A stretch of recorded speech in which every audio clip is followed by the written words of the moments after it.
Allez, sans transition, Julien, le colloque Connaître pour agir a débuté aujourd'hui et il va durer 3 jours. Consacré à la problématique du chlordécone, il est organisé par le comité de pilotage scientifique national et la coordination locale de la recherche sur la chlordécone aux Antilles avec le soutien de la préfecture. Retenez 4 ambitions principales: faire le point sur les connaissances, les actions en cours, les solutions envisagées et les recherches encore à mener, favoriser le partage des résultats de la recherche avec différents publics, dynamiser une communauté scientifique dans une approche intégrative et enfin présenter les projets retenus dans le cadre du premier appel à projet de recherche du plan Chlordécone 4. Écoutons Magali Le Sueur, animatrice du Chloréca.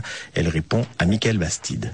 Alors les enjeux principaux, c'est bien sûr de partager les derniers résultats qui ont été obtenus depuis 4 ans, puisqu'un précédent colloque avait eu lieu en 2018 en Martinique.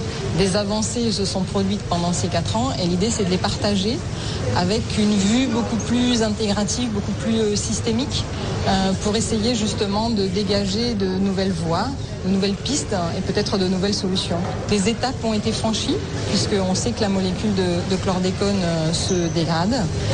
Malheureusement, on est arrivé à un stade intermédiaire, elle se dégrade en molécules qu'on connaît encore très mal.